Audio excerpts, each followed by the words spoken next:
Hello, and thank you for tuning in to my final string video submission. I'd like to just talk a bit before I show some of the clips. So, learning the cello was definitely a learning curve for me. It surprised me in a few ways because it was easier than I thought it was in some aspects, but extremely difficult compared to what I thought it would be in other aspects. So, coming from a guitar playing background, I thought that it would be pretty difficult to get used to playing without you having any frets on the fingerboard. Although that did prove to be challenging, it was very demanding on my fingers' muscle memory, as well as demanding on my ears to be able to make those quick changes.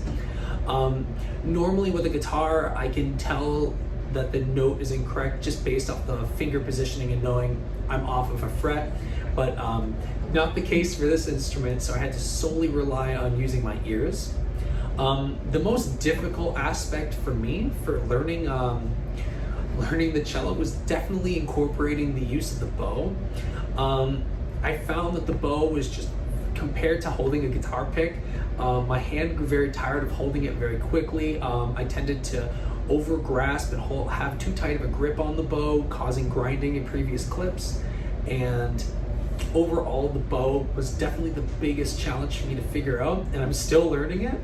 And hopefully in the future at some point I'd be able to get my own cello or string instrument and kind of continue to practicing. Anyways, I hope you enjoy the video, and thank you so much for watching.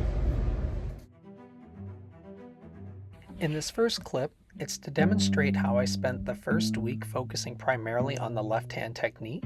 This was to overcome not having frets on the fingerboard, and I was trying to not rely so much on using my eyes. In this video, obviously, I focused on using my eyes to correct the pitch, but it was something I worked on for the weeks to come. In this video, I'm going to be demonstrating playing a G major scale up 2 octaves pizzicato without the bow.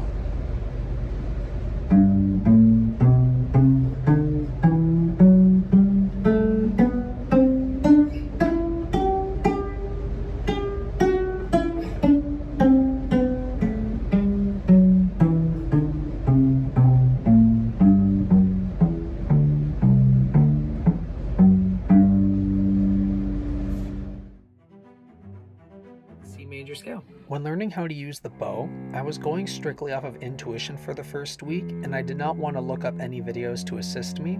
I wanted to rely on student feedback from the string workshops. After Mackenzie's workshop, I realized how to properly pronate your hand so that way your hand's not resting on the screw and you can produce a clear pitch by angling the bow towards the bridge.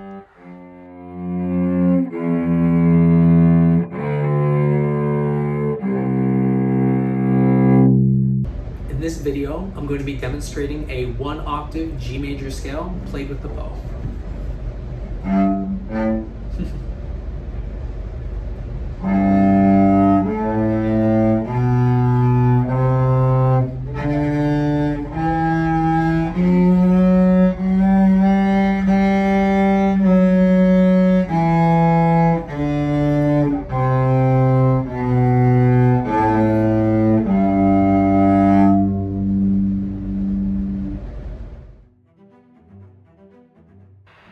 During the second and third week of practicing the cello, I wanted to put all of my focus towards improving my bowing technique. A lot of this help came from Mackenzie's very informative string workshop in the classroom, where she talked about the proper pronation and the proper angle to hold the bow at. When I was practicing originally, my bowing technique was very tight on the bow, causing too much pressure and causing grinding, and I was also struggling to maintain holding the bridge straight across the quote-unquote sidewalk, the space between the end of the fingerboard and the bridge. To combat this, I just focused on using the bow and bowing the open strings and working on my arm angle and to ensure that I was hitting the correct string at the correct time. This took plenty of time to get comfortable. Once I got comfortable with that, I then tried to incorporate the bow with the G major scale. This wasn't too much of an issue because I was already comfortable fingering the G major scale with my left hand. The final aspect was to produce the proper dynamics with the bow, because this piece long ago involves mezzo piano, mezzo forte, and forte.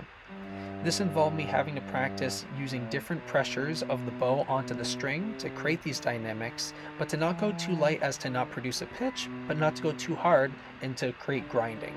To do this, I just practiced with the open strings of doing different dynamics, and then practiced the G major scale with different dynamics as well until I was comfortable.